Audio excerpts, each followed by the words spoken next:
Another foray into modern beauty standards. Botox is incredibly common in Hollywood, and I just saw a before and after photo of a patient who received Botox injections going viral. They were showing comparisons between her making expressions before Botox and after, and you can pretty clearly see in this before and after, she's not able to have any emotion on her face anymore. Let me see if I can go wider. You can also see they purposefully had her not wear makeup in the before photos, but she was wearing a full face of makeup in the after to make it a more appealing sell. You can't look angry anymore. You can't look surprised anymore. And this really struck a chord with people.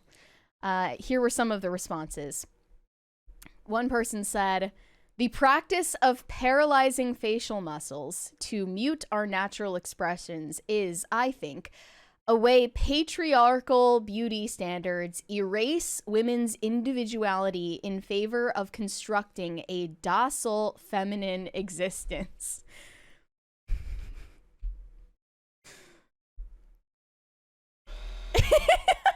Botox is a tool of the patriarchy, she said. Now, in response, one person said, it seems like Botox is becoming more common with younger women. It's going to be interesting to see how babies attempt to learn facial expressions from their mothers, whose faces do not move naturally at all. Sort of the way that women raising infants during the pandemic were masked constantly. Don't worry, guys. Now their babies don't know how to speak because they never watched the face move and make sounds. These types of ladies have been doing this for decades with Xanax, so this is nothing new. They're just doing it with a different chemical now. All the barbiturates, yeah. Yeah. And obviously, you know, there are female enforced beauty standards. I don't think that men are out here telling women that they need Botox. And she made sure to clarify, just because a beauty standard is patriarchal doesn't mean that only men enforce it. Maybe the most controlling and vapid of men at like the worst of the worst might do something like that.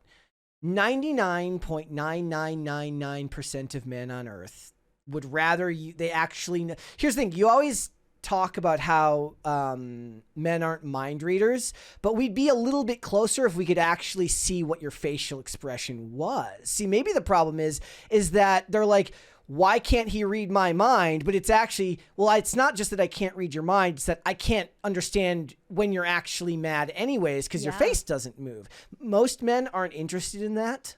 It was like that picture that went viral a bit ago about it was like the blonde girl, the full face of makeup, and then it was her in like a sweatshirt and in sweatpants, and she looked like the same person, just less like a painting. Yeah. And I don't know anyone who would have chosen the girl with all the makeup on.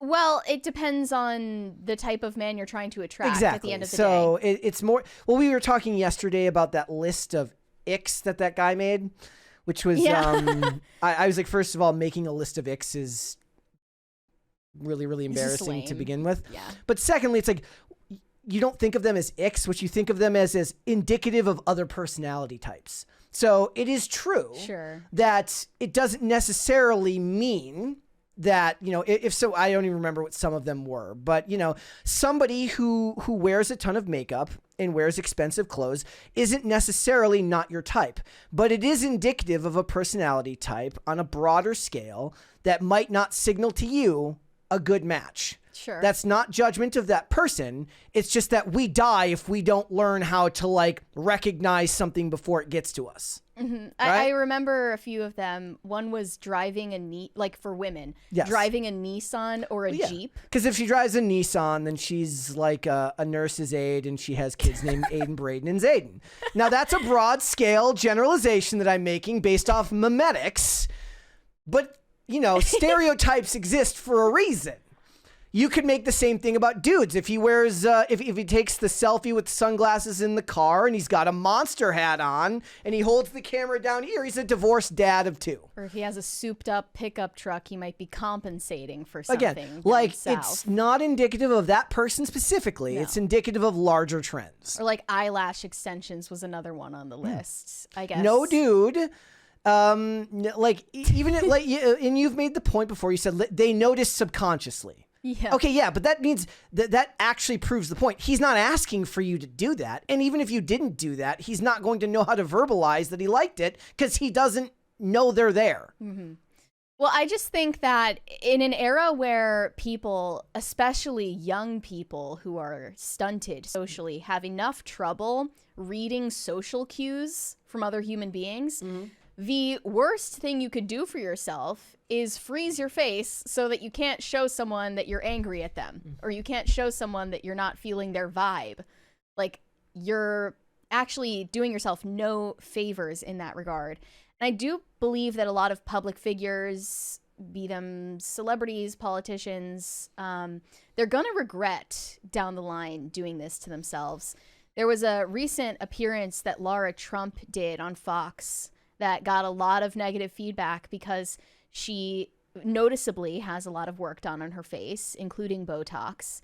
And Who? They showed a couple of Laura Trump. Oh, yeah. They showed a couple of stills from her appearance where I'm just going to be honest, she doesn't look like a natural human being.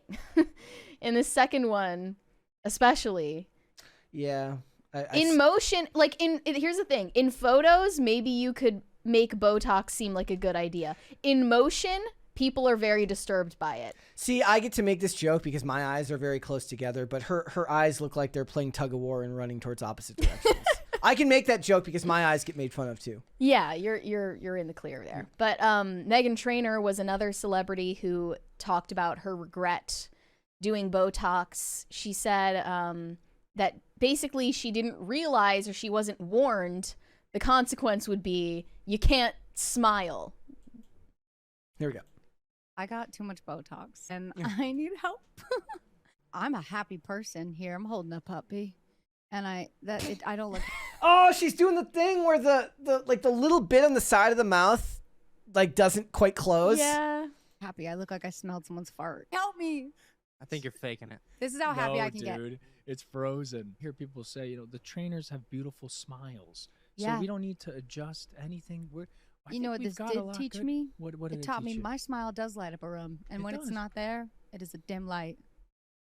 Okay. I got too much. She also said to all my fellow girlies out there who are in your 30s, hi, I got too much Botox. Someone convinced me with my little lips that if you did a lip flip, this is a surgery where they don't inject anything into your lip, but they maneuver your muscles to turn it upwards, basically, so it's permanent. And you put filler right above your upper lip. You could have a beautiful flip, and I could have one for the first time in my whole 30 years of living. It was not true. I cannot smile anymore. Everywhere I go, I cannot smile. My face hurts to smile. This is actually lowering your quality of life. Yeah. Like, I did find it most disturbing to find out that it changes your brain chemistry. how so? Because when you make certain expressions with your face, it changes how you feel. Yeah, it's like they tell you to like chew on a pencil to like force your muscles to Yeah. go into a smile because it will actually change the way you feel. It's actually proven that if you consciously smile, it actually changes your mood. It improves your mood to smile. And once you have paralyzed your muscles in your face, where you're not able to do that, it will make you less happy. Yeah.